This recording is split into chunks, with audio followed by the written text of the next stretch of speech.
Ako po si Miss Winnie at ito ang ating kwento. Kaya mo bang magsakripisyo ng isang buhay bilang kapalit ng kaligtasan ng 100 buhay? Kaya mo bang gawin yon kahit na ang buhay na isasakripisyo mo ay ang iyong pinakamamahal? Magandang araw po sa inyong lahat. Itago niyo na lamang po ako sa pangalang Sabel. Edad 23, tubong Zamboanga del Sur. May gusto akong ibahaging kwento sa inyo ngayon. Tungkol ito sa sariling karanasan ko sa buhay na kung saan kinailangan kong magdesisyon kung sino ang aking pipiliing iligtas. Ang buhay ng isang tao ba na mahal ko o ang buhay ng lahat? Itay, malapit na po ang reunion natin ah. May nahanap na po ba kayong isusuot nyo? Reunion? Oo nga pala, anak. Kailan nga uli yun? Naku, si Itay talaga. Kinalimutan na naman ang mahalagang okasyon na yon. Sa susunod na araw na po yun, Itay. Ganun ba? Sige. Hindi rin naman ako sigurado kung makakapunta ako. Po? Anong hindi sigurado? Hindi pwedeng wala kayo ron, Itay. Hindi naman yan reunion ng angkan ko, iya. Sa angkan ng nanay mo yan. Kaya hindi na importante kung nandun ako o wala. Ano? Naririnig niyo po ba ang sarili niyo? Naku naman, ano ngayon kung reunion po to ng angkan ni Inay? Asawa po kayo kaya kailangan nandun po kayo, ano? Para saan? Para kutyain uli ako ng mga kaanak niya, iya? Para ipamukha ulit nila sa akin na wala akong kwentang asawa? Kasi principal ng eskwelahan ng nanay mo, samantalang ako, driver lang ng habal-habal hanggang ngayon. Itay naman huwag niyo na pong isipin yun. Matagal na panahon na po yung kutsa ang pangyayari sa angkan ni Inay. Sigurado akong wala na po silang pakialam tungkol dun ngayon. Kahit gaano pa katagal yun, anak, at kahit ilang dekada pa ang lilipas, mananatili na yun sa puso't utak ko. Hinding-hindi ko na yun makakalimutan. Oo na po, naiintindihan ko naman kayo. Pero sana'y dadalo pa rin kayo, Itay. Samahan mo naman kami ni Inay. Hindi na nga po makakapunta sina ate at kuya Huwag mo lang pilitin ang mga yun. Alangan namang pauwiin mo rito. Nasa abroad nga sila. Kaya nga po. Oy siya, maiwan na muna kita at mamamasada na ako. Sige po, Itay. Ingat po kayo. Pagkaalis ni Itay, nagpakawala ako ng isang malalim na buntong hininga. Hindi ko lang maiwasang malungkot kapag ganitong bagay na ang pag-uusapan. Itago naman natin si Itay sa pangalang Santiago. Malaki talaga ang galit ng Itay ko sa angkan ni Inay. Minsan na kasi nilang kinutya at inalipusta ang tatay ko kasi nga habal-habal driver siya samantalang principal naman ng elementary school si nanay. Bago lang naman naging principal si nanay. Basta magmula nung nasaktan si Itay dahil sa estado niya sa buhay na hindi nakapagtapos ng pag-aaral, nagtanim na siya ng galit sa pamilya ni Inay, maging sa buong angkan niya. Kaya ngayong reunion na namin doon, malaking problema talaga yun sa akin kung paano ko hihikayatin ng tatay ko na sumama pa rin sa amin. Ang dalawa ko namang kapatid nasa abroad. Nasa Taiwan ang ate ko, samantalang nasa Dubai naman si kuya. 3 lang kaming magkakapatid at ako ang bunso. College student pa lang ako. Ang ate ko, graduate siya ng college, samantalang undergraduate naman si kuya. Si ate ang panganay pero wala pang asawa. Si kuya ay meron na. Naiwan lang dito sa Pilipinas ang pamilya ng kuya ko pero nasa syudad sila. Kami kasi nandito kami sa probinsya lang, hindi bukid, hindi rin syudad. Umaasa lang ako na makakauwi ang mga kapatid ko kasi sobrang tagal na naming hindi nagkikita. Hindi rin kami makapag-usap sa cellphone kasi keypad pa lang naman ang cellphone namin dati, hindi pa uso ang touchscreen. Oh, anak, anong nangyari sa'yo at parang ang lalim yata ng iniisip mo riyan? Ay, naku, nandyan po pala kayo, Inay. Bakit hindi kayo nag-text na magpapasundo na kayo? Ay naku, hindi na. Alam kong namamasada na ang tatay mo sa ganitong oras. Uwian na ng mga tao galing sa trabaho Oo nga po 4:00 na nga po pala ng hapon. Pero sa susunod po, Inay, mag-text kayo para makatipid kayo sa pamasahe. Nako iha, hindi naman tayo naghihirap para tipirin ang pamasahe. Masasayang lang ang kita ng tatay mo kung susunduin pa niya ako. Ay nako, kayo na nga po ang bahala. Siya nga po pala, Inay, tulungan niyo naman po akong kumbinsihin si tatay na sumama sa reunion Bakit? Nagkausap na ba kayo tungkol doon? Opo ngayon lang din. Oh, ano raw ang sabi niya? Ayun nga po, ayaw sumama. Baka raw kutsain lang siya ulit ng mga kaanak niyo. Ano pa nga bang bago doon? Huwag na nating pilitin niyang itay mo, iha. Naiintindihan ko naman siya. Hindi siya komportable roon kaya hayaan na natin siyang maiwan dito kung ayaw niya talagang sumama sa atin. Inay naman kawawa naman po si itay kung dito lang siya maiiwan habang nag-i-enjoy po tayo ron. Sabel anak, mas kawawa ang tatay mo kung makukutsa lang siya ulit doon ng mga kamag-anak ko. Saksi ka naman kung paano siya alipustahin dati ng pinsan ko, hindi ba? Hindi naman po natin hahayaan mangyari yun ulit Subukan lang nila, talagang matitikman nila ang tabas ng dila ko. Hay nako iha, pagpahingahin mo na nga muna ako. Pagod na ako ngayon Ay naku, oo nga po pala. Pasensya na po kayo, inay. Sige po, magpahinga na po muna kayo. Maghahanda na rin po muna ako ng hapunan natin bago ko pumasok sa night class ko. Sige iha. Ganon ang cycle ng buhay ko sa araw-araw. Minsan ay nasa bahay lang ako tuwing umaga, tanghali o hapon kapag wala kaming pasok.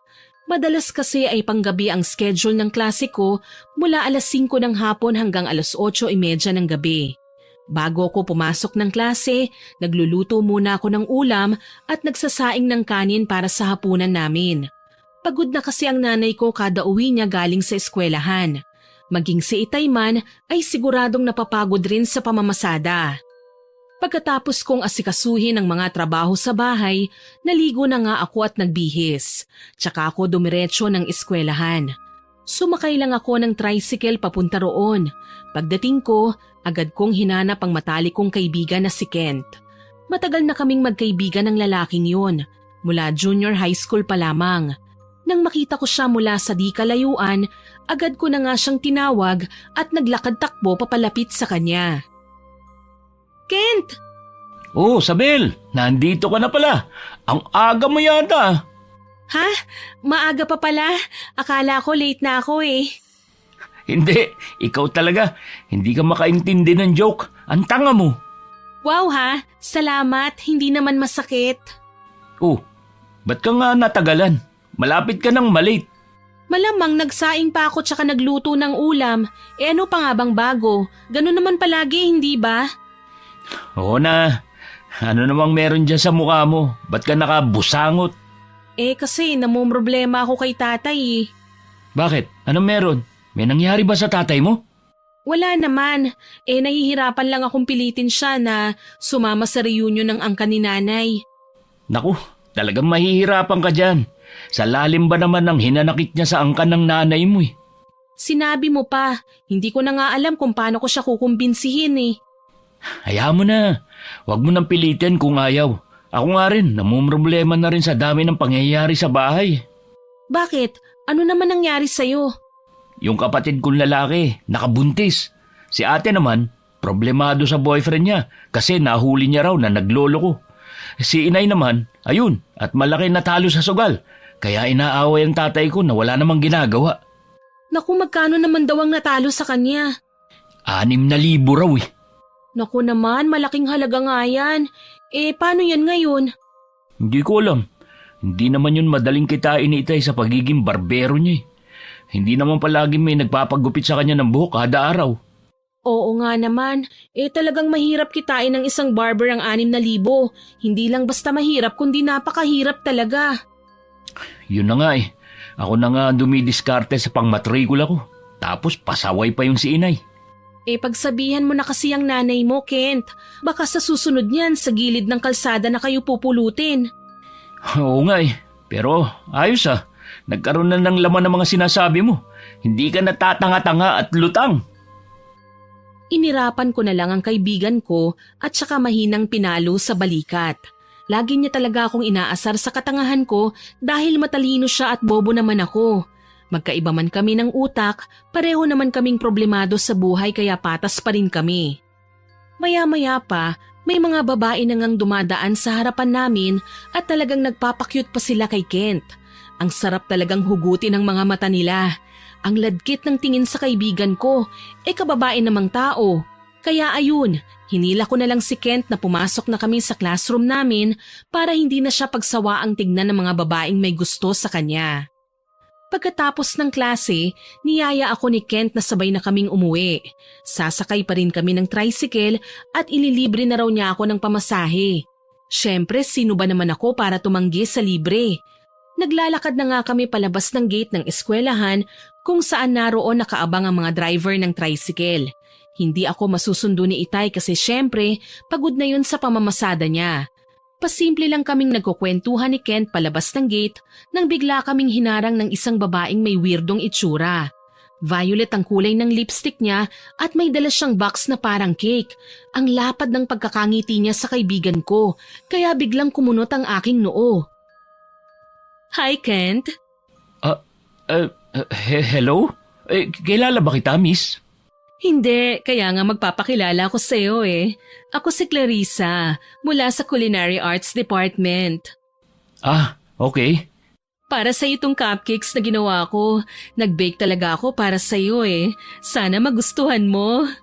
Ah, salamat pero bakit mo ako binibigyan nito? Anong okasyon? Wala naman, gusto ko lang ibigay sa iyo. Masarap yan, kainin mo ah. Sige, mamaya pag-uwi ko. Salamat dito ha.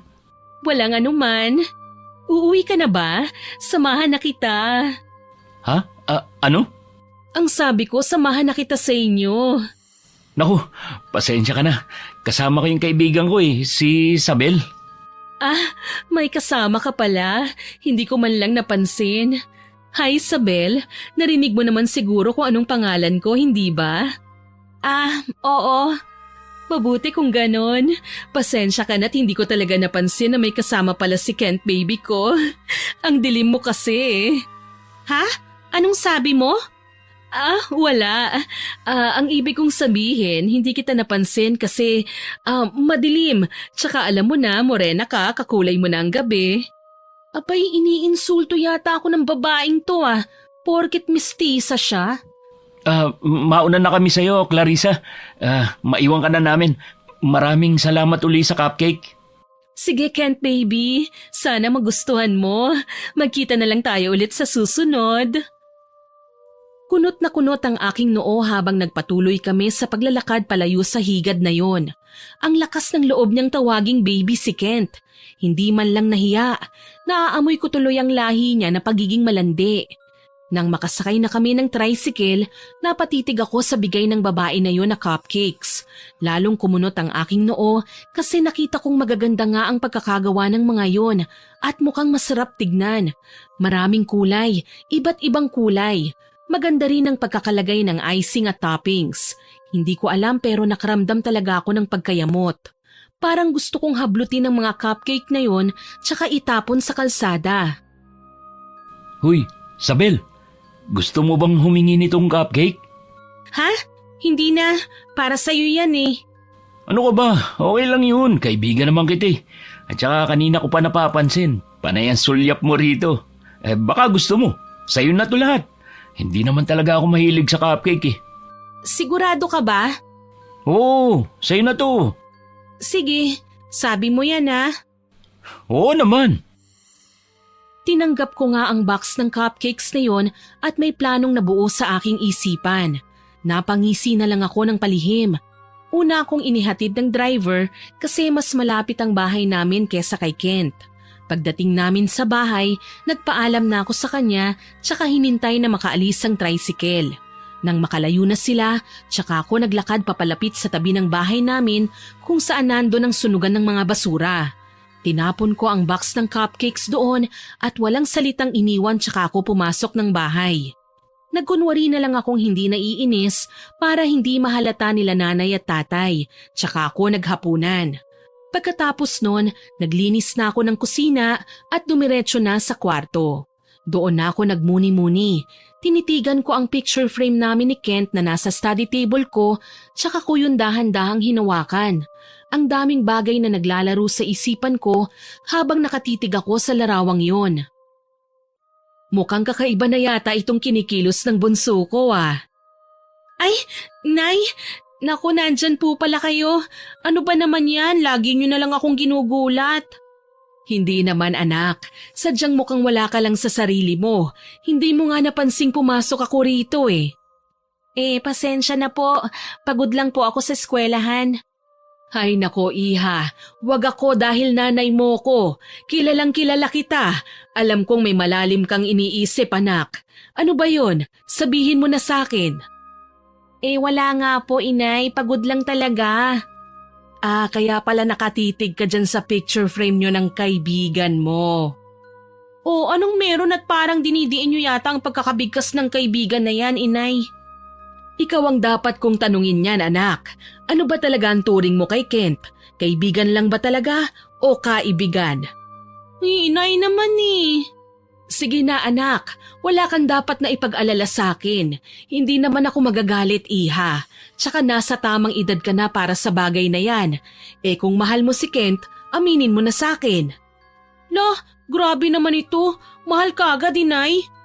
Huwag mo nang lokohin ang sarili mo anak. Sige ka, pag ikaw maunahan ng ibang babae dyan, magsisisi ka talaga. Sayang yang kaibigan mo iha. Magandang lalaki, mabait, mistiso, matalino, responsable, ano pa ba? Lalo tuloy akong napabuntong hininga dahil sa mga sinasabi ni inay tungkol kay Kent. Hindi ko na talaga napigilan ang sarili kong aminin kay inay na may gusto ko sa lalaking yon. Hindi lang basta pagkagusto, kasi talagang mahal ko na siya. Buti na lang at hindi istrikto ang nanay ko tungkol sa bagay na ito. Si Itay lang ang medyo istrikto. Mula high school pa ako may lihim na nararamdaman kay Kent at hanggang ngayon nananatili pa ring lihim ang bagay na yon.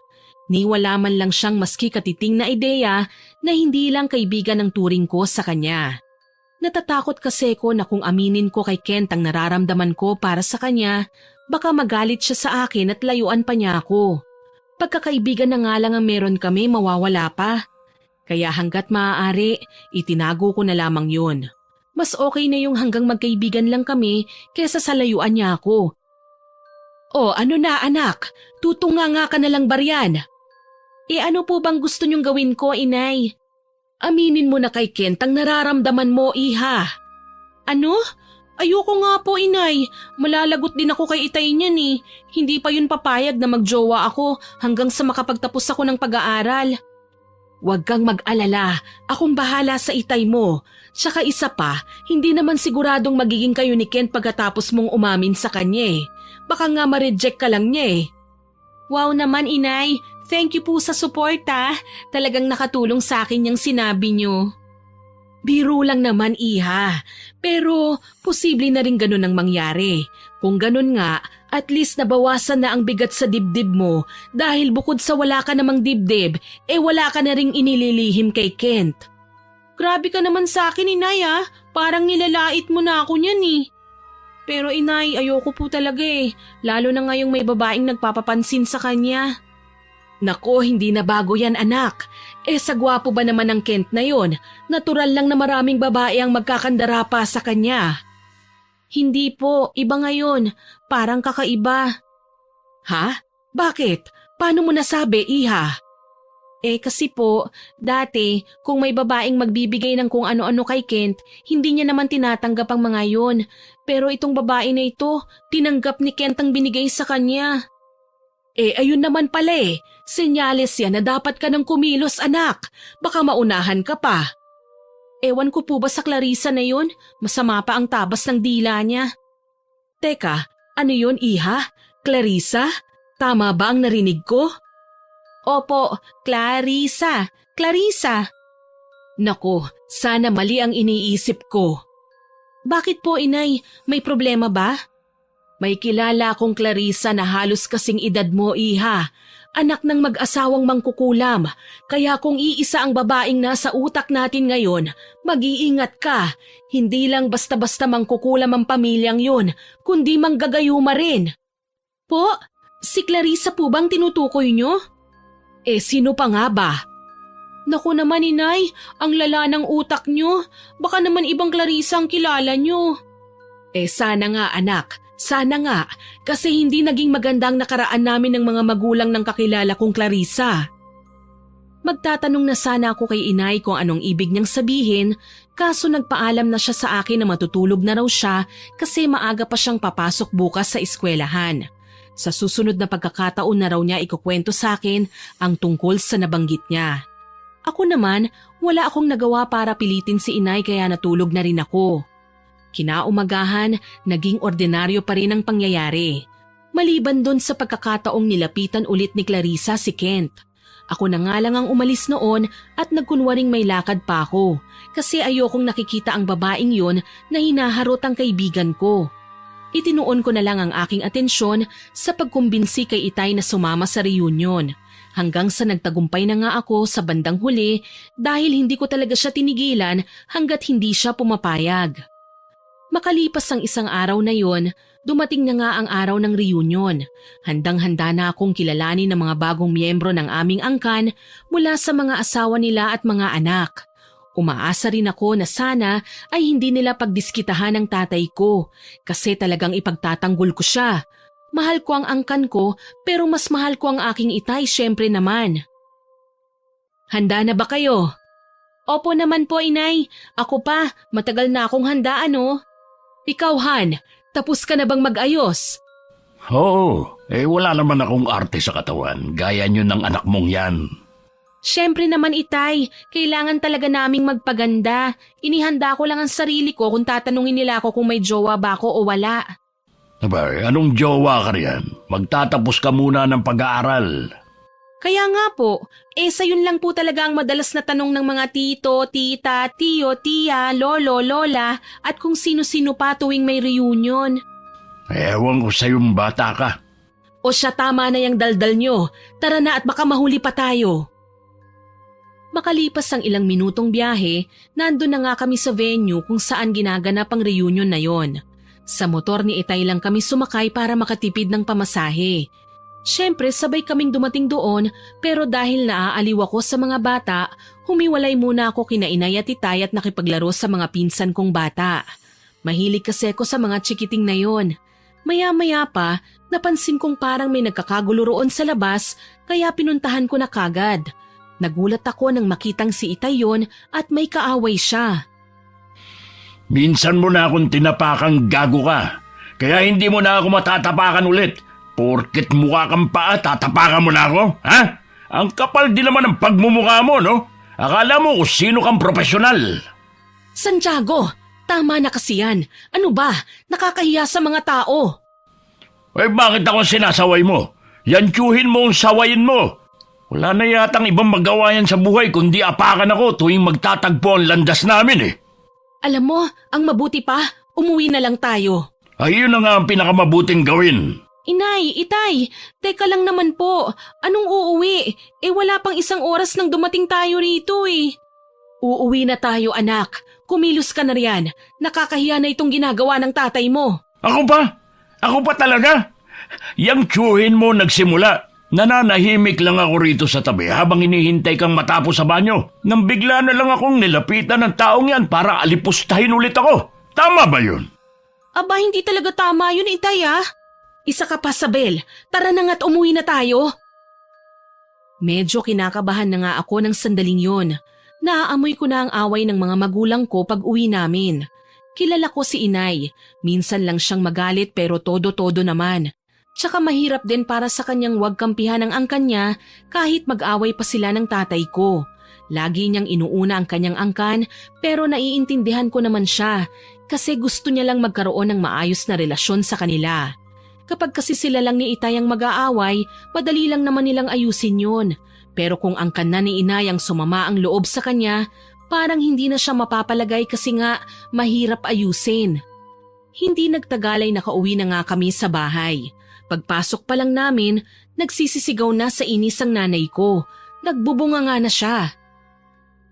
Ano bang nakain mo't pinatulan mo ulit ang tiyuhin ko, ha, Santiago? Bakit akong tinatanong mo niyan? Bakit hindi ang tiyuhin mo? Tanungin mo siya kung ano nakain niya at inaapakan niya na naman ako. Napag-usapan na natin ang tungkol dyan, hindi ba? Hindi ba't nagkasundo na tayo kahapon na kahit na anong mangyari, wag mo na silang papatulan?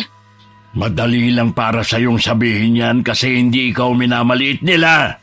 Maawa ka naman sa pride ko. Pride, pride, pride! Lintik na pride yan! Ibaba mo na yung pride mo dahil totoo naman ang sinasabi nila eh. Wala kang pinag-aralan, wala kang propesyon. Pwede bang tanggapin mo na lang yon, ha? Ano bang gusto mong mangyari habang buhay mong poproblemahin ang bagay na yan? Ano? Naririnig mo ba sarili mo, Belia? Pati ba naman ikaw? Tigilan mo na nga ako sa kadramahan mong yan, Santiago. Hindi na tayo mga bata rito. Ang tatanda na natin, oh. Ang akin lang naman, pinahiya mo ako ulit kanina. Pinahiya? Anong pinahiya? Paano kita pinahiya? Ako nga itong pinahiya na Dewey mo sa harapan ng iyong buong angkan. Pinahiya mo pa rin ako dahil pumatol ka. Alalahanin mong prinsipal na ako ngayon, Santiago. Sa tingin mo ba, magandang pakinggan na ang asawa ng prinsipal nakikipag-away na parang bata? Talaga? Ganun lang talaga para sa yung bagay na yun. Ay sige, wala na akong magagawa pa kung ganun lang kababaw sa iyo ang nararamdaman ko. Bahala ka sa buhay mo. Magsama kayo niyang angkan mong matapobre. Nasasaktan akong marinig sina Inay at Itay na pinag-aawayan ng tungkol sa bagay na yon. Ayokong may kampihan sa kanila pero sa pagkakataong yon, mas naiintindihan ko pa ang tatay ko kaysa kay Inay. Alam naman sana namin kung ano ang pinaghuhugutan ni Itay ng sama ng loob niya mula pa noon. Masyado nang nasasaktan ng tatay ko kasi pinagtatawanan lang siya ng angkan ni Inay dahil habal-habal driver lang daw siya. Samantalang prinsipal ang nanay ko. Sinabihan pa nga nila si Inay dati na bobo raw ito kasi nagpakasal siya sa isang habal-habal driver. Nadismaya tuloy ako sa nanay ko kasi sa halip na ipagtanggol niya si Itay sa kanila, lalo niyang dinagdagan ng sama ng loob ng tatay ko. Pagkatapos nilang magsigawan, padabog na dumiretso si Inay sa kwarto nila habang sa kusina naman dumiretso ang tatay ko. Iinom yata ng tubig. Kaya ayun, una ko munang pinuntahan si Inay para kahit papaano ay maipaliwanag niya sa akin kung bakit ganun ang ginawa niya. Oh, bakit ka nandito, Sabel? Doon ka sa tatay mo.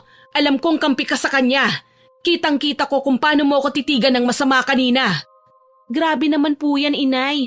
Hindi naman po. Bakit ka nga nandito? Wala ako sa mood makipag-usap ngayon, Iha. Hindi ba halata?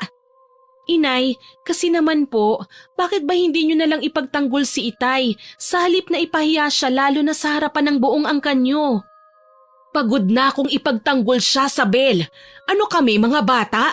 Paulit-ulit na lang? Po, anong paulit-ulit?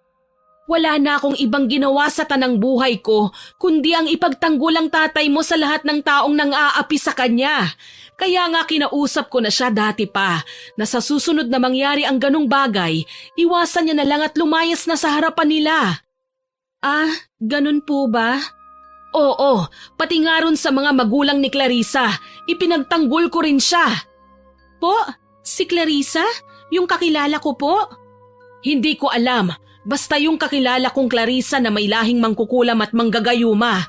Kahit pobre din ang pamilyang yon, may gana pa silang pagtawanan ng tatay mo. Pinagtanggol ko siya roon kaya muntik na akong mamatay sa kulam nila. Ano po? Kulam? Kinulam na kayo? Kailan po yan, Inay? Bakit hindi ko po alam ang tungkol sa bagay na yan? Wala ka pa nun sa mundo, Iha. Magkasintahan pa lang kami noon ng tatay mo. Ah, kaya naman po pala. Ano pa po ang nangyari noon? Ngayon talaga ako magkukwento, Sabel. Wala akong gana. Puntahan mo na lang ang tatay mo. Baka aalis na naman yun at maglalasing. Hay nako, Inay, hindi po siya lasenggo. Hindi nga, pero alam natin pareho na naglalasing yan kapag may problema siya. Kaya puntahan mo na. Sinunod ko na nga si Inay. Pinuntahan ko si Itay sa kusina at nandun pa rin naman siya, ginagawang alak ang tubig. Ang lalim ng iniisip niya. Naawa tuloy ako kay Itay. Ramdam ko kasi ang nararamdaman ng tatay ko kahit hindi ko naranasan ang nararanasan niya. Gusto ko siyang yakapin pero nahihiya lang ako. Dahan-dahan na lang akong humahakbang papalapit sa kanya hanggang sa matabihan ko siya. Nagkunwari pa akong nauubo para lang mapansin ni Itay kasi parang hindi niya napansing may tao na sa tabi niya. Itay? Oo, anak. Bakit? May kailangan ka ba? Wala naman po. Ano lang, Gusto ko lang humingi ng pasensya sa inyo para sa nagawa ni inay. Ha? Uy, bakit naman? Alam naman po natin ang ginawa ni inay eh. Maski ako po, hindi ko po masyado maintindihan kung bakit hindi na lang niya kayo ipagtanggol sa kahihiyan. Ay, nako. Hindi mo naman kailangang gawin yan, anak. Alam ko naman pagod na ang nanay mo sa ganitong pangyayari. Ako lang talaga itong hindi pa rin makatanggap na ganito lang talaga ako. Huwag niyo pong sabihin yan, itay. Proud po kaya ako sa inyo. Alam ko po ang kwento niyo ni nanay nung hindi pa ako naisisilang sa mundong ito. Malaki kaya ang naitulong niyo sa kanya para makapagtapos siya ng kolehiyo. Oo nga, pero hindi pa rin nun mababago ang katotohanan na hindi ko mapapantayan ang propesyon ng nanay mo. Principal siya, samantalang ako habal-habal driver lang. Tay, habal-habal driver po kayo. Hindi habal-habal driver lang. Huwag niyo pong maliitin yan kasi marangal na trabaho kaya yan. Hindi naman sa ganon, anak. Ang mga tao kasi. Hayaan mo na po ang takbo ng utak ng mga taong yun, itay. Wala naman silang ambag sa buhay natin eh. Nauwi sa mahigpit na yakapan ang pag-uusap namin ni itay. Mabuti na lang at napapangiti ko pa rin siya. Makalipas ang ilang oras, naalala kong may klase nga pala ako pagkaalauna, kaya naghanda na kagad ako papasok sa klase. Namiss ko na rin kasi si Kent. Pagdating ko roon, nakita kong may babaeng kausap si Kent. Nakatalikod sa akin ang babaeng yon kaya hindi ko makilala kaagad. Kumunot ang aking noo. Lagi na lang kasing may babaeng nakapaligid sa kaibigan kong yon. Iba talaga pagwapo, matalino at mabait. Crush ng campus. Nang makalapit na ako, doon ko lang nakilala ang babae. Si Clarissa yon. Sinadya kong tumikhim kasi mukhang hindi nila napansing nandito na ako. Excuse me. Oh, Sabel. Mabuti naman, nandito ka na. Oh, hello, Sabel. Nagkita ulit tayo. Oo nga eh. Sana last na to. Ano yon? May sinasabi ka ba? Ha? Wala. Paalam na muna, Clarissa. May lakad pa kami ng best friend ko eh. Sa susunod na lang ulit. Ha? May lakad ta?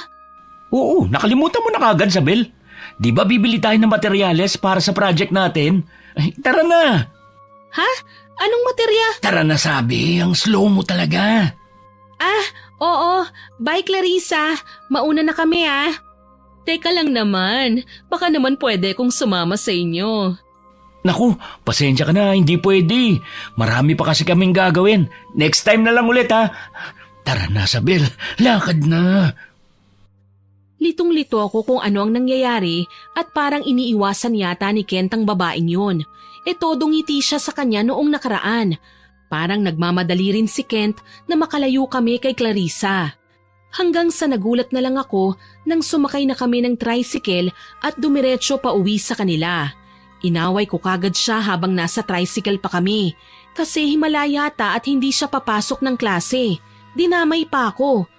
Pero ayun naman pala, nag-anunsyo raw ang professor namin kanina na wala kaming klase pero may gagawin na project at by partner yon. Kami na nga kaagad ni Kent ang mag-partner pero sabi niya siya na raw ang bahalang gagawa nun para hindi na ako ma-stress pa. Ang swerte ko talaga sa kanya. Pagdating namin sa bahay nila, akala ko ay gagawin na niya ang project pero hindi pa raw muna. Ewan ko kung anong problema niya at parang balisa yata siya. Hoy Kent, napano ka ba? Ha? Wala. Huwag mo akong alalahanin. Ayos lang ako. Bakit ka umiiwas kay Clarissa kanina? Anong meron? Akala ko type mo yun. Ha? Anong type pinagsasabi mo dyan? Naiilang nga ako sa kanya eh. Naiilang? Bakit naman? Inimbitahan niya ako kanina na pumunta raw sa bahay nila.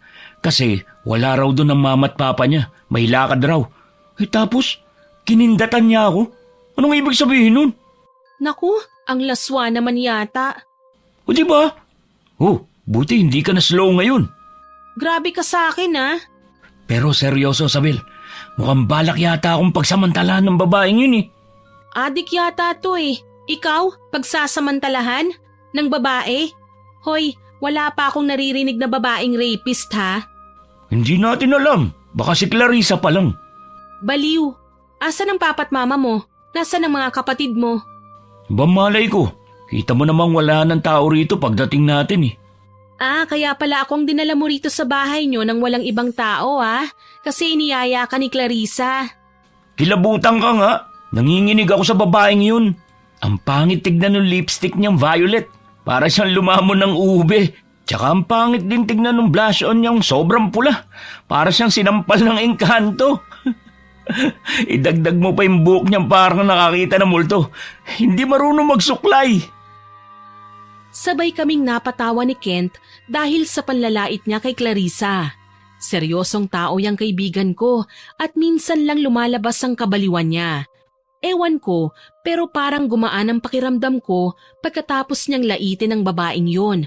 Para bang may basihan na ako na hindi niya magugustuhan si Clarissa. Masama na kung masama, pero anong magagawa ko kung ganun talaga ang nararamdaman ko? Maya-maya pa, may biglang kumatok sa pinto nila. Ako na sana ang magbubukas pero pinigilan ako ni Kent. Baka daw mama niya na yun o papa niya, kaya siya na ang magbubukas. Pero nagulat ako nang bigla siyang mapasinghal. Clarissa? Anong ginagawa mo rito? Hi Kent baby, surprised? Anong surprise? Paano mo nalaman ang bahay namin? Siyempre pag gusto ko maraming paraan. Sinundan kaya kita. Bakit mo dinala si Isabel dito? Anong ginagawa niyo? Naku naman bakit ka ba nandito? Sa na-miss ka agad kita Kent baby.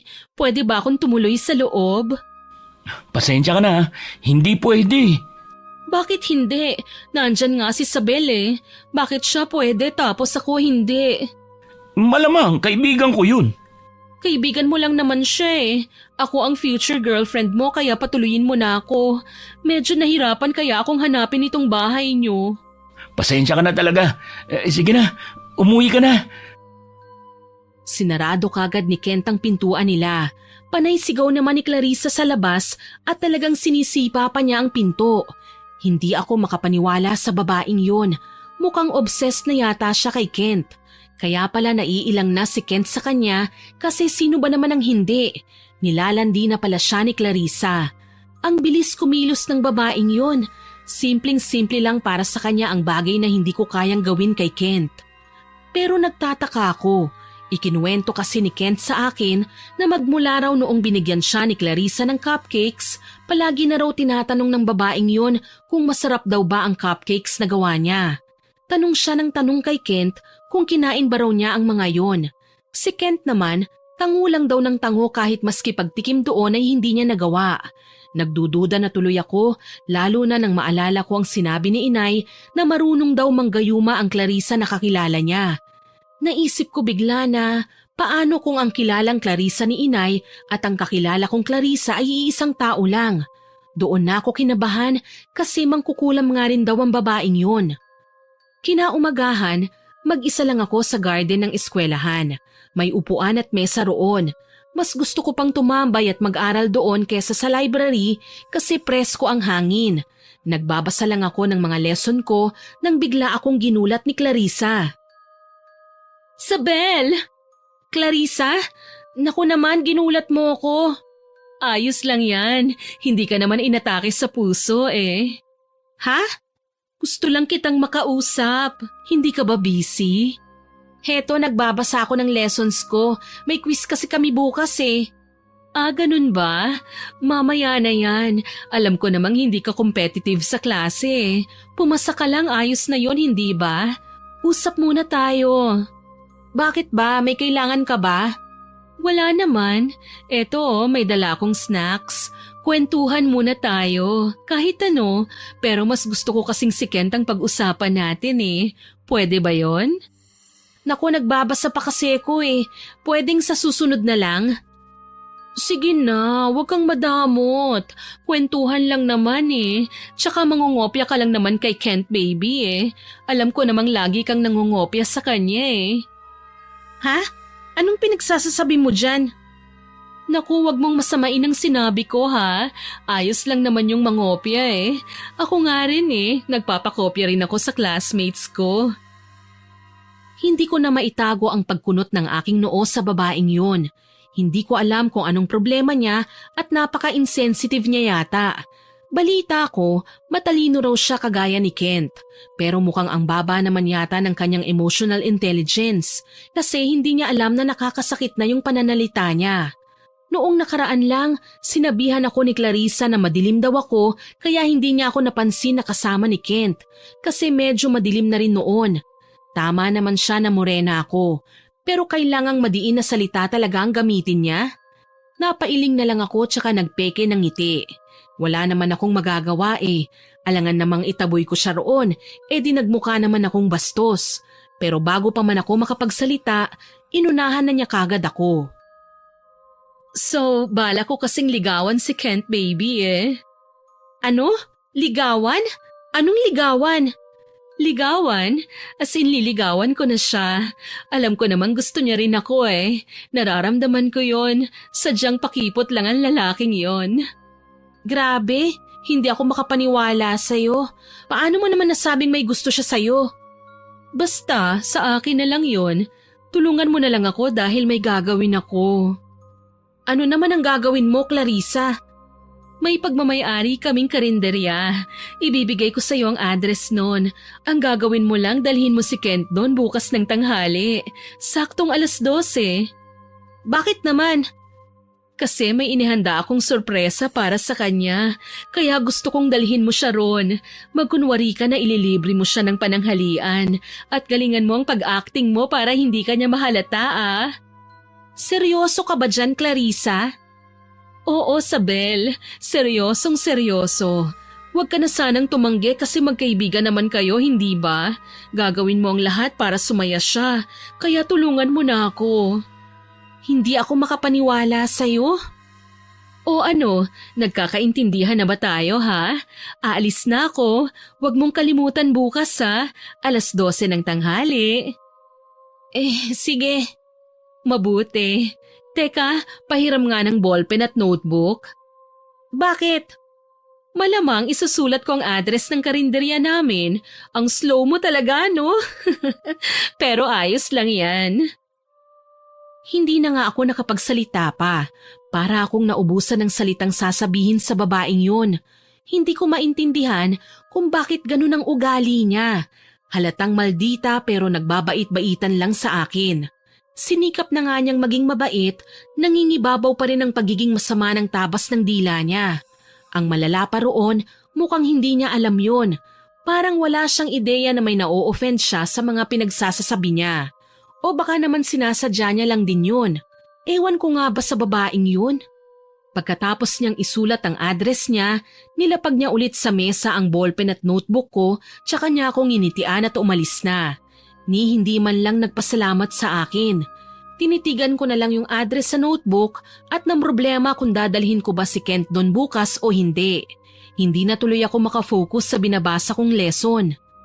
Kinabukasan, wala nang ibang laman ng utak ko kundi yun lang talaga. Pagulong-gulong na lang ako sa kama habang nakatitig sa number ni Kent sa cellphone ko. Inisip ko kung ite-text ko ba siya para papuntahin siya doon o hindi. Ilang oras akong naguguluhan hanggang sa nakapagdesisyon na nga ako na hindi ko dadalhin si Kent doon. Hindi ko sasabihin sa kanya ang balak ni Clarissa. Bandang 2:00 ng hapon, ganun na lang ang gulat ko nang biglang may nagsisisigaw sa labas ng bahay namin. Mas nagulat ako nang makitang si Clarissa yon kaya natataranta ako. Nasa bahay kasi si Itay. Hoy Isabel! Lumabas ka riyan! Alam kong nandyan ka sa loob! Anak, anong ginagawa ni Clarissa rito? Kilala niyo po siya, Itay? Oo, kilala namin ang nanay mo mga magulang niya. Ano ba nangyari? Bakit parang galit na galit siya? Kasi po, Nako, hindi maganda ito. Mabuti pa lumabas ka na, harapin mo na siya ron. Tawagin mo lang ako kung kailangan mo ng tulong ha. Dito lang ako, panonoorin ko kayo. Sige po, Itay. Sabel, ano ba? Lalabas ka ba riyan o papasukin ko ng bahay niyo? Oo na, nandito na. Mabuti naman at nagpakita ka na rin. Akala ko habang buhay mo na akong pagtataguan eh. Paano mo natunto ng bahay namin? Hindi mo na kailangan pang malaman yon, Sabel. Alam mo na siguro kung bakit ako napasugod sa inyo rito, hindi ba? Oo, hindi ako ganun kabobo. Sabihin mo nga sa akin, babae, bakit hindi ka tumupad sa usapan natin? Usapan? Aling usapan? Gaga ka ba?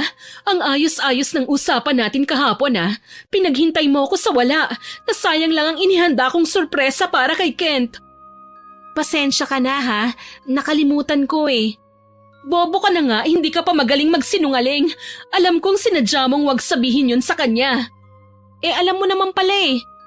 Huwag mo akong kinakalaban sa Bel dahil masama akong kaaway. Sinabi ko sa'yo hindi mo ako kilala. Bibigyan kita ng ikalawang pagkakataon Bukas ulit, sa parehong oras at lugar. Wag na wag mo akong bibiguin dahil… Dahil ano? Dahil sinasabi ko sa'yo, may mangyayaring hindi maganda sa mga magulang mo. Pahihirapan ko sila. Bibigyan ko sila ng sakit na hindi kayang lunasan ng mga bobong doktor.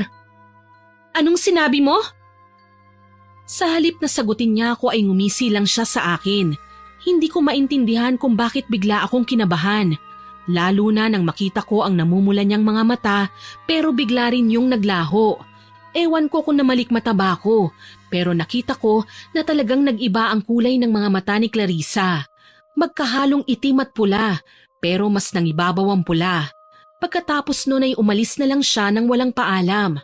Naiwan akong nakatulala roon habang kinakapa ko ang aking dibdib kasi ang bilis ng pintig ng puso ko. Hindi ko maipaliwanag kung saan nanggaling yung nararamdaman kong kaba at pag-aalala.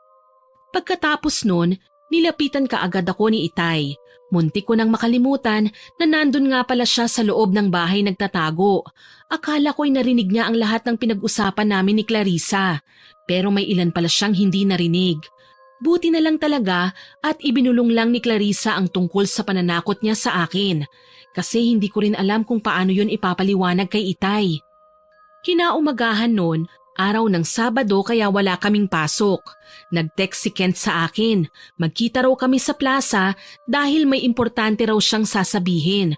Kaya dumating na nga ako kaagad sa saktong oras. Anong meron, Kent? May gagawin ba tayo? Tungkol ba sa project natin yan? Kailangan mo ng tulong ko? Ayos yan. Mabuti nga yan makatulong man lang ako sa'yo kahit konti. Hindi yun, Sabel.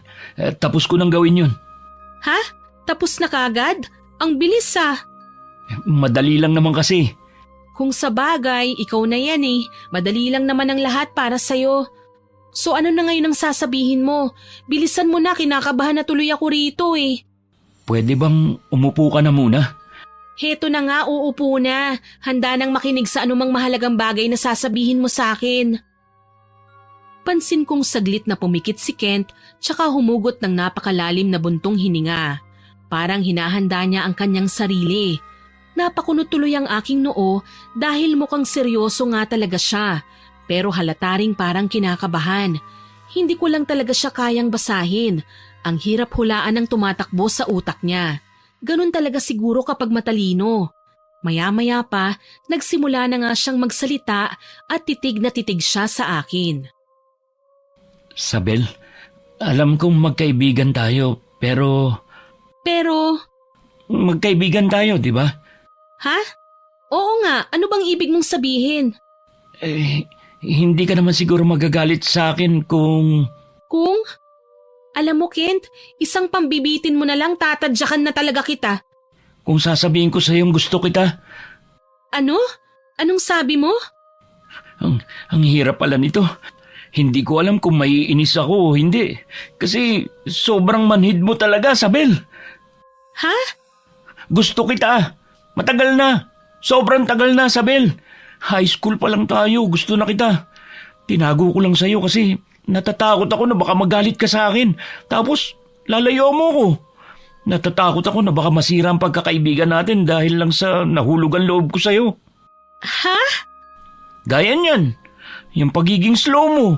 Matalino naman sana akong tao pero ewan ko ba, nahuhulog ako sa pagiging slow mo eh. Ang weird, di ba?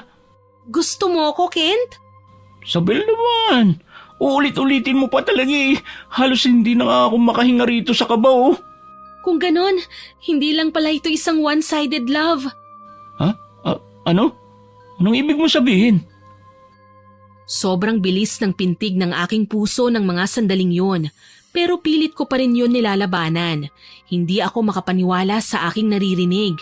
Pakiramdam ko ay nasa langit na ako o di kaya'y lumulutang na sa ulap. Sobrang saya ng aking puso. Inamin ko na rin kay Kent ang nararamdaman ko para sa kanya kaya napasigaw na nga siya sa sobrang saya. Nauwi sa mahigpit na yakapan ng eksenang yon. Inihatid ako ni Kent pa uwi sa amin. Inimbita pa siya ni inay na magmerienda muna pero umuwi na siya. Kinakabahan siguro siya sa nangyaring aminan ng feelings. Ang tamis yata ng ngiti ng anak ko ngayon Anong meron, Sabel? Oo nga, anak. Kahapon lang may away ka pang hinarap. Tapos ngayon, mukhang iba na yan Oo nga anak, nabanggit sa akin ng tatay mo na sinugod ka raw dito ni Clarissa. Tama nga ang hinala ko, iisang Clarissa ang kilala natin. Inay, itay, wag na po muna nating pag-usapan ang tungkol sa Clarissa na yan, pwede po ba? Masaya po ako ngayon Ay, ano bang meron, iha? May sasabihin ka ba sa amin ng tatay mo? Medyo kinakabahan ako na aminin sa kanila ang nangyari sa plaza. Pero dahil nando naman si inay na sigurado akong susuportahan ako, nagkaroon pa rin ako ng lakas ng loob. Sinabi ko sa kanila na nagkaaminan na nga kami ni Kent. Nagulat silang pareho.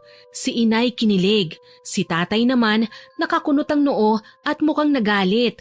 Pero normal lang naman yon sa isang ama. Ang pareho lang sa kanila ni inay ay bigla silang natakot para sa akin. Kasi alam rin nilang may gusto si Clarissa kay Kent.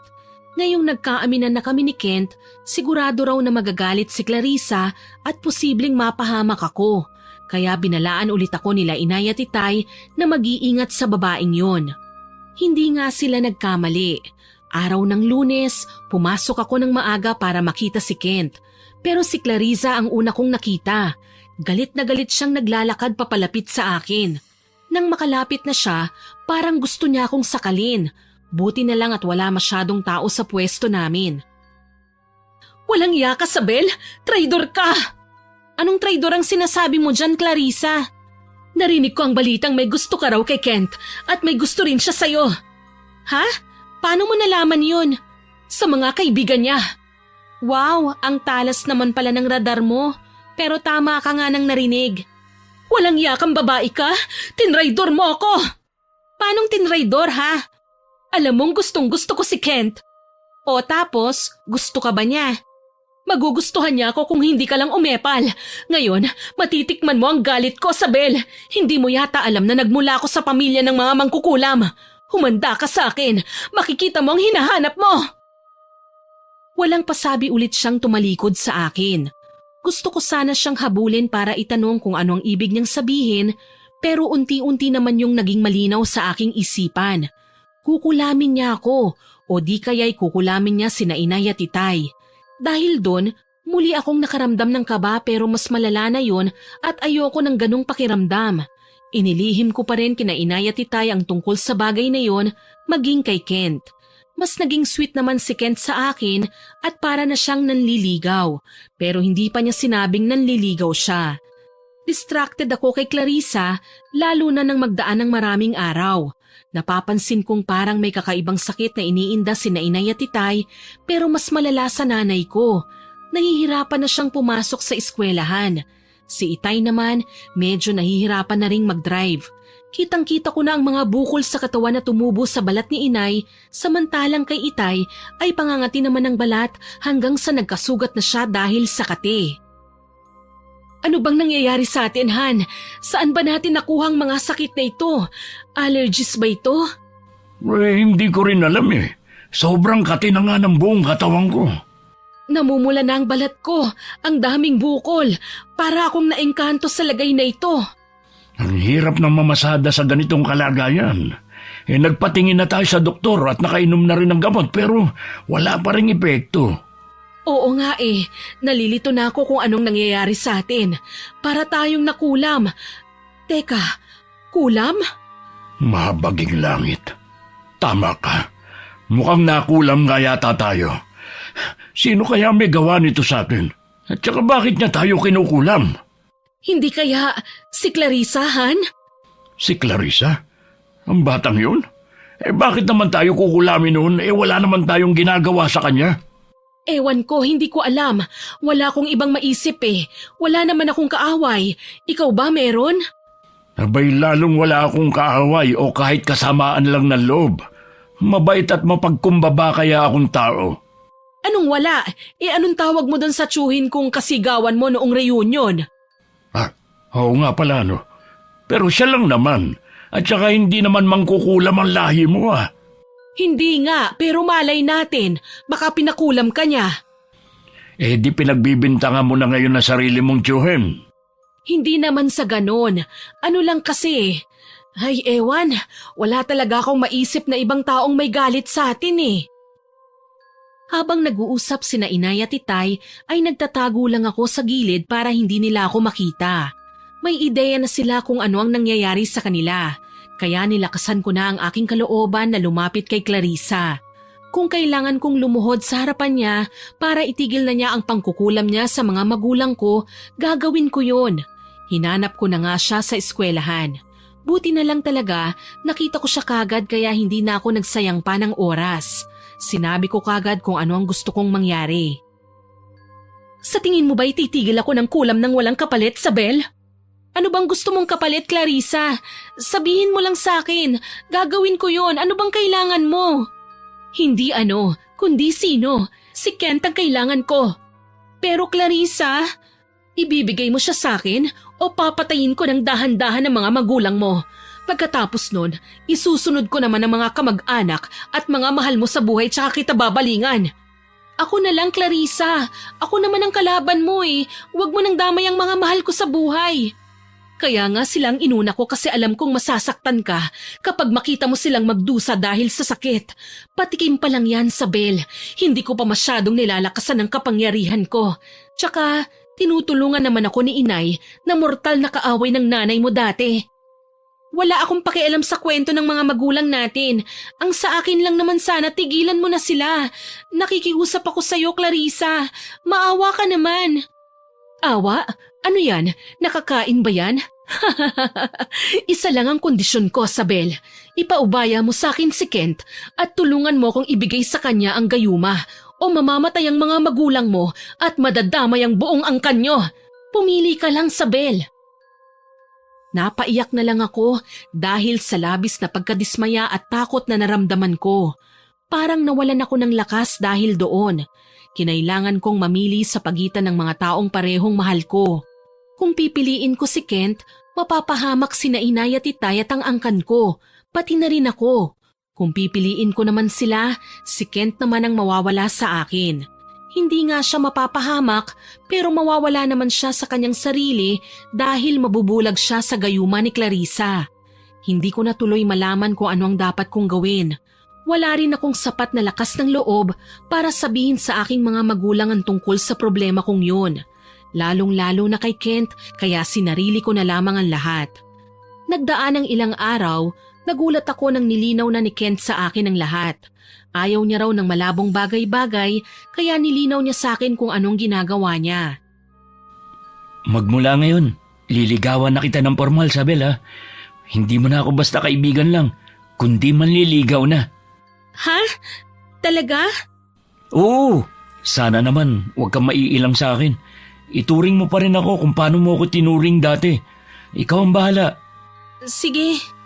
Pero kung gusto mong tuldukan ng pagkakaibigan natin para hindi na malito kung anong gagawin ko, ayos lang din sa akin yun. Purong manliligaw at nililigawan ng relasyon nating dalawa. Pwede rin yun. Talaga? Sigurado ka? Oo naman. O sige, kahit ano. Basta wag mo lang akong layuan ha. Oo, Kent. Teka, ayos ka lang ba? Kanina ko pa napapansing parang wala ka sa sarili mo eh. Tapos, nauutal ka pa. Ha? Wala. Ayos lang ako. Sigurado ka dyan? Para kasing may dinadala kang problema eh. Kung ano man yan, sabihin mo na sa akin. Baka makatulong ako. Hindi, wala akong problema. Ayos lang talaga ako. Kinulit pa ako ng kinulit ni Kent pero sinikap ko pa ring itago sa kanya ang totoo.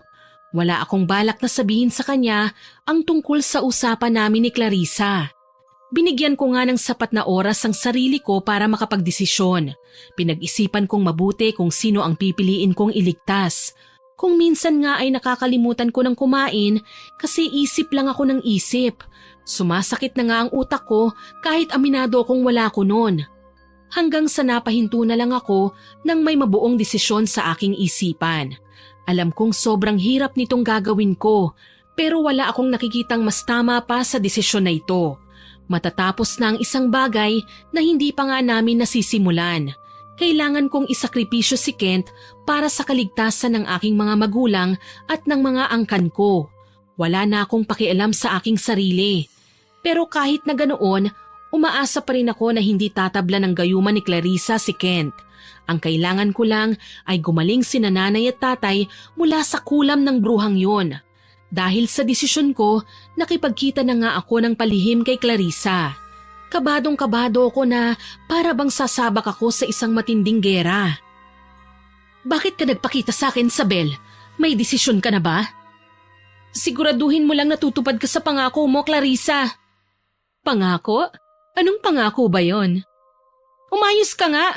Ang sabi mo titigilan mo na ang pangkukulam kina inay at itay at hindi mo idadamay ang angkan ko kapag ipinaubaya ko sa'yo si Kent.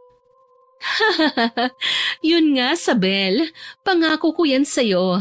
Huwag kang mag-alala dahil hindi ako nambabali ng pangako. May prinsipyo at paninindigan din naman ako, ano? Hindi ko alam kung anong prinsipyo at paninindigan ang tinutukoy mo. Pero sige, handa na ako. Anong gagawin ko para sa'yo? Mahusay, Sabel. Sumama ka sa akin. Saan tayo pupunta? Huwag ka nang maraming tanong. Sumama ka na lang. Kahit labag man sa aking kalooban, sumama na lang din ako. May kinuha siya sa bag niya na malaking jacket na may hoodie at ipinasuot niya sa akin yon. Binigyan niya rin ako ng face mask at malaking sunglasses. Isuot ko raw ang lahat ng yon para walang makakakilala sa akin na kasama siya. Ibang klase rin pala mag-ingat ang babaeng yun. Dinala niya ako sa karinderya nila. Yung sinabi niya noong nakaraan kung saan niya inihanda ang sorpresa niya para kay Kent. Nagpalinga-linga ako sa paligid at wala naman akong nakitang kakaiba. Ordinaryong karinderya lang din. Pinaghintay muna ako ni Clarissa roon dahil may kukunin lang daw siya sa pribadong silid nila. Wala naman akong nagawa kundi maghintay na lang din. Napakunot na lang ako ng aking noo habang tinititigan ko ang mga taong kumakain doon. Siguradong wala silang kamalay-malay na pamilya ng mangkukulam at manggagayuma ang may-ari ng karinderyang kinakainan nila. Maya-maya pa, lumabas na nga si Clarissa. May dala siyang isang maliit na lunchbox na may lamang kakanin. Napakunot kagad ang aking noo nang makita ko yon.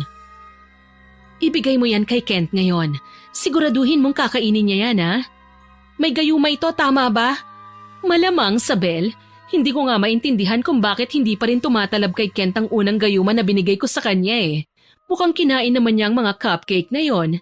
Kaya nilakasan ko palalo ang gayuma na yan. Sigurado akong tatalab na yan ngayon.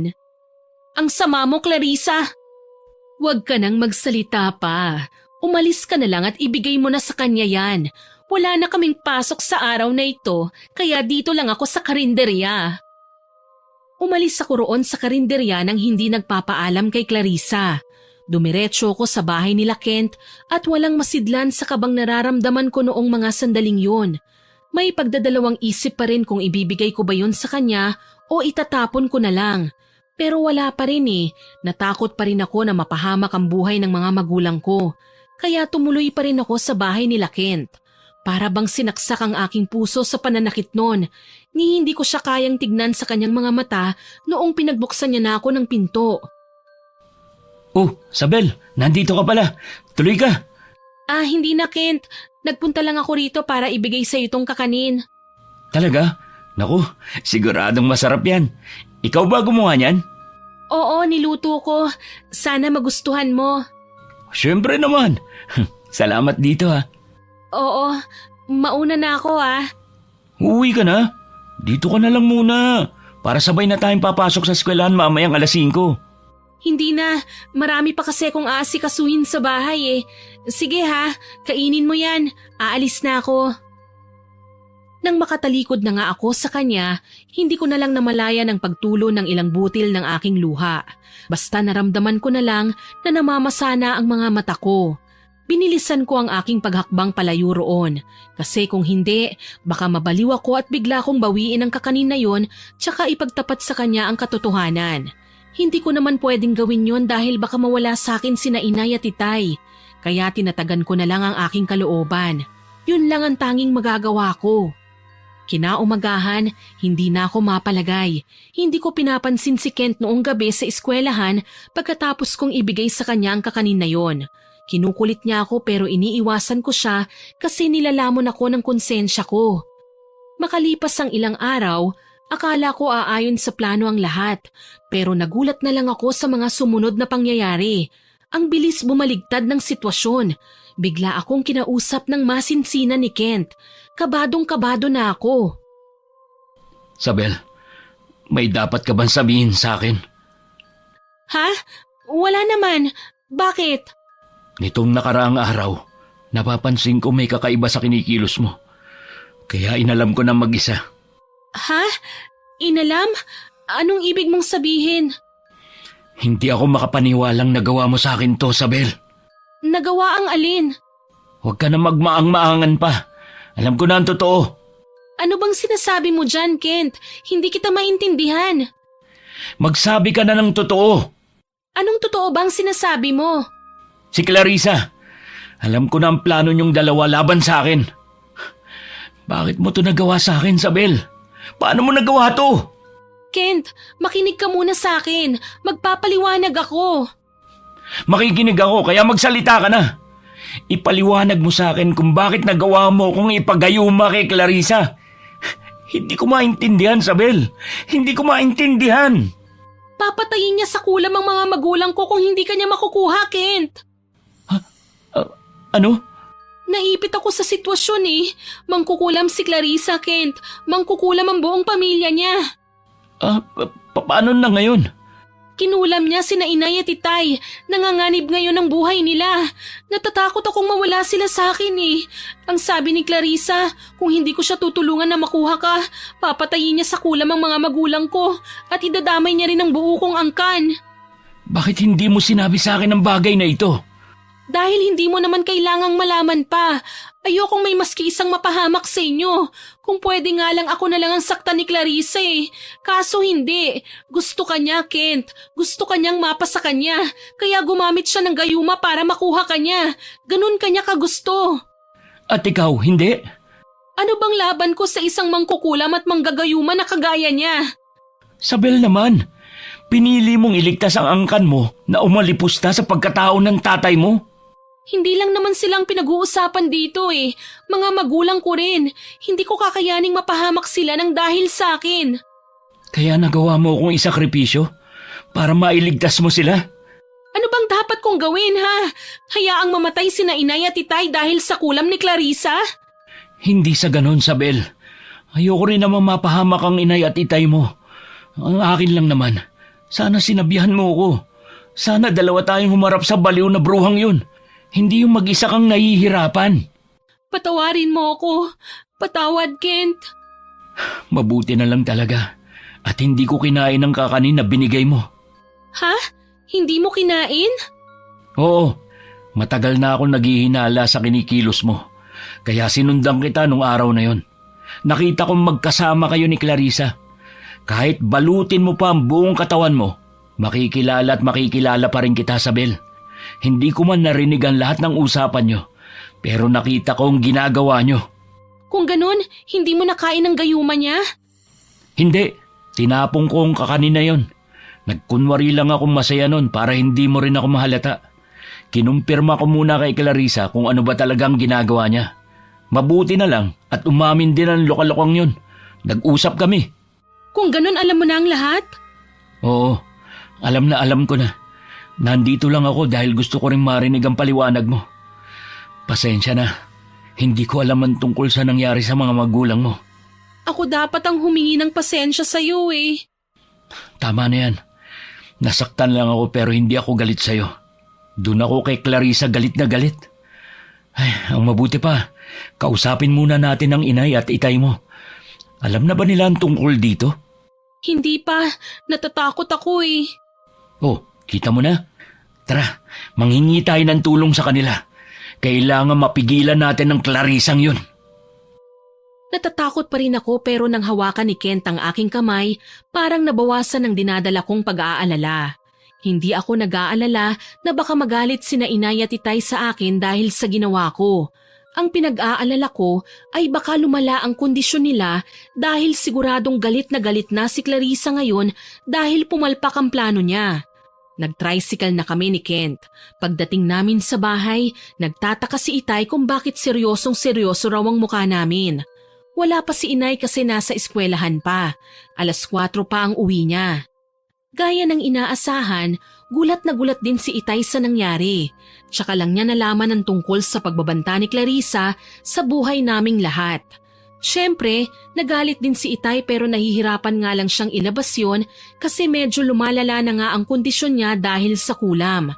Si Kent naman, nagulat din siya nang makita niya ang kalagayan ng tatay ko. Makalipas ang ilang oras, dumating na si inay. Balot na balot ang buong katawan niya para hindi makita ang bukol-bukol. Mabuti na lang talaga at walang bukol sa mukha ni inay maging sa kanyang leeg. Nagulat din si inay nang ikwento ni itay sa kanya ang lahat ng nangyari. Galit siya, galit na galit. Tsaka nabanggit ni inay na manang-mana raw si Clarissa sa nanay niya. Yun pala, may kwento nga talaga sila sa nakaraan. Minsan na rin daw inagaw ng nanay ni Clarissa ang tatay ko gamit ang gayuma at kulam. Hindi ako makapaniwalang naranasan ko ang naranasan ni inay sa pamilyang yun. Wala tayong laban sa kulam nila, anak. Masyadong malakas ang mga demonyitang yan. Kung ganun, ano pong gagawin natin? Kung ako lang, talagang dadaanin ko sa dahas ang mga mangkukulam na yan. Ayan ka na naman sa pagiging marahas mo eh. Lalo lang lumalala ang sitwasyon kung dadaanin natin sila sa dahas. Ang mabuti pa, daanin muna sa mahinahong usapan. At paano kung hindi yun gumana? Daanin sa legal na paraan. Sa tingin mo ba gagana yan? Hindi nga natin sila naipakulong dati eh. Basta, kausapin na muna natin sila at magmakaawa tayong itigil na nila ito. Tayo pa talaga ang magmamakaawa sa kanila? Sila na nga itong may malaking kasalanan sa atin eh. Inay, wag po tayong magmataas. Kaya ko naman pong gawin yon para sa inyo ni itay eh. Wag na po kayong mag-alala, ako na po ang bahala rito. Anong ikaw ang bahala? Kasama mo ko, ikaw talagang babae ka. Sasama kami ng tatay mo, anak. Wag na po. Hindi nyo pa kakayanin yun, lalo na't nahihirapan pa kayo sa kondisyon nyo. Dito lang po kayo sa bahay ninyo at kami na lang ni Isabel ang bahala rito. Sigurado ka ba, iho? Opo. Inihanda muna namin ni Kent ang aming sarili bago namin haharapin si Clarissa. Kung ordinaryong tao lang sana ang babaeng yon, hindi sana kami matatakot sa kanya. Kaya lang, mangkukulam nga siya kaya kailangan naming mag-ingat sa kanya. Kahit galit kami kay Clarissa, hindi naman pwedeng ipakita yun sa kanya. Dapat mahinahon lang kami at hanggat maaari ay magpakumbaba para hindi siya lalong magalit sa amin. Wala kasi kaming laban doon eh. Isang araw ang nagdaan nang magpunta na kami ni Kent sa bahay nila Clarissa. Nahirapan kaming mahanap yon kasi masyadong malayo at wala sila masyadong kapitbahay. May iilan lang pero mukhang kaanak lang nila ang mga yon. Pagdating namin doon, gulat na gulat nga siya at parang gusto niya na kagad manakal. Kayo, anong ginagawa niyo rito? Magandang araw, Clarissa. Anong maganda sa araw, Sabel? Sinira na nga ang araw ko, lalo niyo pang sinisira pagpunta niyo rito. Pasensya na, gusto ka lang kasi naming makausap eh. Talaga? Abay ayos yan. Pupuntahan ko dapat kayong dalawa pero kayo na mismo ang nagdala ng sarili nyo rito. Sinong mag-aakalang hinuhukay nyo ng sarili nyong libingan? Clarissa, hindi kami naparito para manggulo. Nandito kami para... Tumahimik ka, Kent. Hindi ikaw ang kausap ko. Hayaan mo kaming magtuos nitong kaibigan mo. Nag-traitor sa akin ang babaeng ito, kaya magbabayad siya sa akin ngayon. Bakit? Anong gagawin mo kay Isabel? Maghintay ka lang. Masyado kang atat eh. Sisiguraduhin ko lang na magiging akin ka, Kent. Magiging akin ka at makakalimutan mo ang babaeng yan. Clarissa, nakikiusap ako sa'yo. Pabayaan mo na kami ni Isabel. itigil mo na rin ang pangkukulam mo sa mga magulang niya. Maawa ka naman. Hindi! Pinaglaruan niyo ang damdamin ko kaya magbabayad kayo! Hindi ako papayag na hindi kita makuha, Kent! Pero mahal ko si Isabel, Clarissa. Kung totoong mahal mo ko, hayaan mo ako sumaya sa piling ng babaeng mahal ko. Ah, ganun ba? Talagang pinipilit mo akong gawin ito, ha? Ganito na lang. Kung talagang hindi ka na magiging akin, pues hindi ka rin magiging kay Isabel. Hindi ka magiging pag-aari ng sino man. Bakit, Clarissa? Ano na naman ang binabalak mong gawin? Manood ka, Isabel. Mga kuya, labas! Kayo nang bahala sa dalawang ito! Kumunot ng husto ang aking noo nang tinawag ni Clarissa ang sinasabi niyang mga kuya niya. Agad rin akong napakapit sa braso ni Kent nang makita kong may 4 na lalaking lumabas mula sa bahay nila. Malalaki ang katawan ng mga yon. Hindi sila mukhang mga adik pero masasama naman ang aura. Hindi na nakapagtatakang may lahi nga silang mangkukulam. Napaatras kami ni Kent. Hinila ako ng isang lalaki at sinundan pa ng isa. Hinawakan nila ako at bahagyang inilayo kay Kent kaya nagsisisigaw ako. Pilit naman akong inaabot ni Kent hanggang sa nagkagulo na nga kami roon. Isabel! Bitawan niyo siya!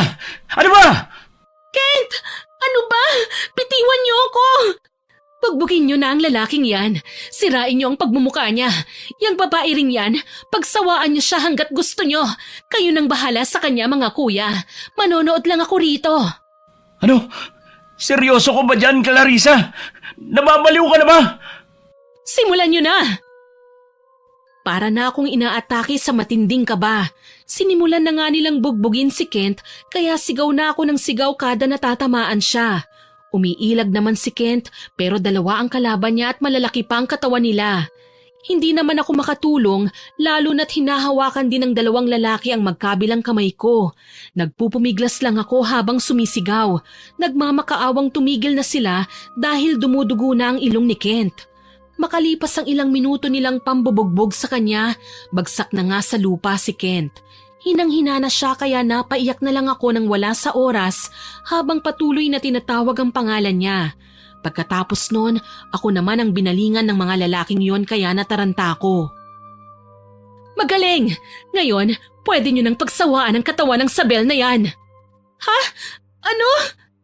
Huwag niyo siya sasaktan, pakiusap. Clarissa, huwag mong gawin to. Pinilit mo akong gawin ito, Kent. Kung pumayag ka lang sana na maging akin ka, hindi sana mapapahamak yung babaeng yan ngayon. Kung yun lang ang kailangan mo, sige. Papayag na ako. Gamitan mo na ako ng kung ano mang kapangyarihan mong itim. Hindi! Ano ka ba naman, Kent? Hindi mo kailangan gawin ito!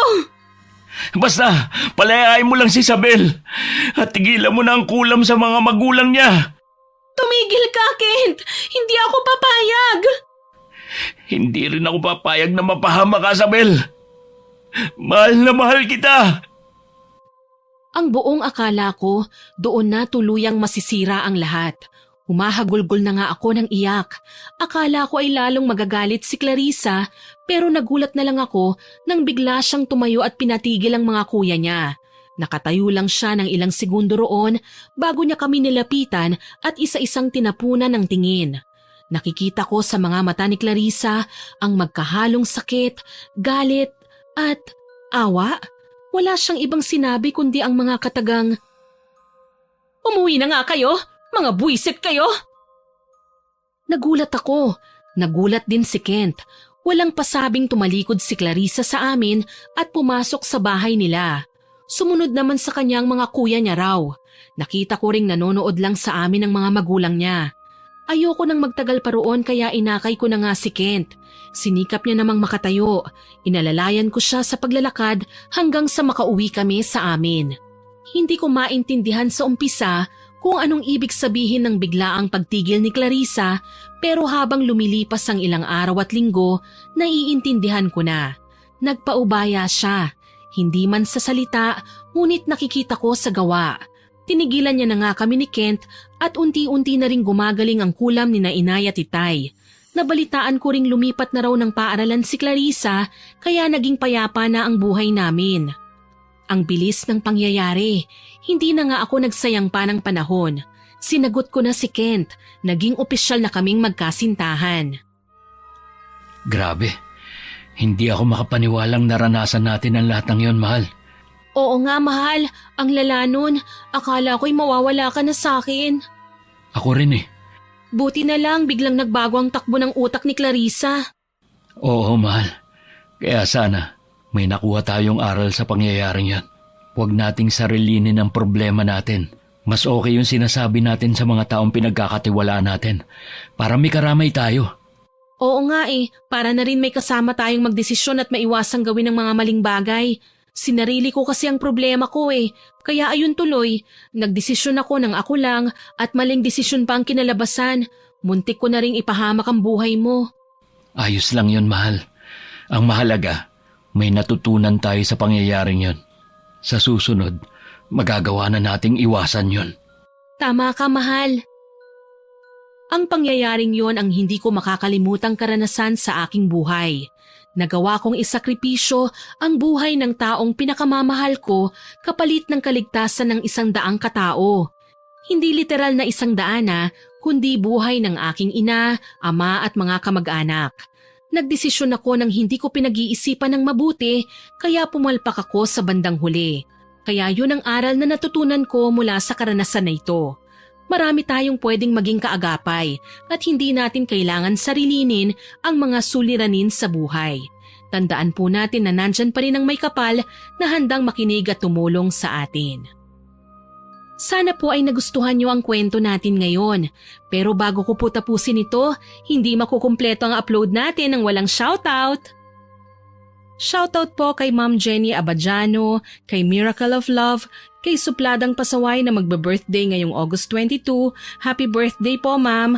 Kay Ma'am Arlisa Valera from Saudi Arabia, kay Jasmine Ali, kay Ma'am Early Joy Fernandez, at sa mga kamag-anak niyang sina Real Joy, Esther Joy Fernandez, at sa dalawa niyang anak na sina Princess Joyce, Tristan Guzmo, hello po sa inyo, kay Lynn Smith Boss, kay Josa Salinas, kay Rochelle Duldulao from Isabela, kay Sir Marco Nanes at kina Ate Auring, Minda, Ne, Kuya Dennis J. Onad at sa mga boss niyang sina Kuya Ruel at Ate Mirna.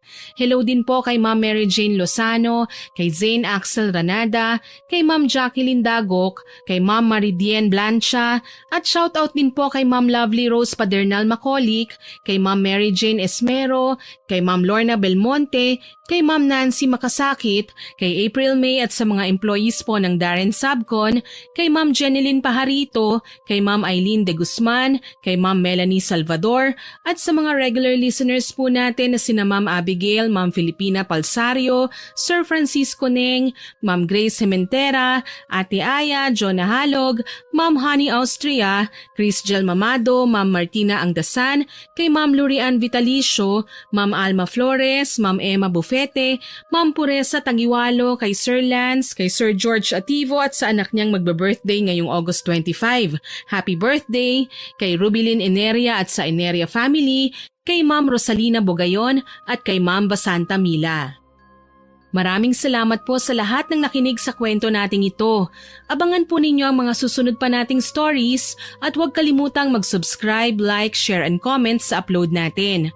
Para din po mabilis nyong makikita kung may bagong upload tayo, i-hit nyo lang po ang notification bell para lagi kayong updated sa mga bagong upload natin. Goal po natin ay maka 100k subscribers po tayo, kaya aasahan ko pa rin po ang inyong suporta. Muli, ako po si Miss Winnie na buong pusong nagpapasalamat sa inyong pakikinig.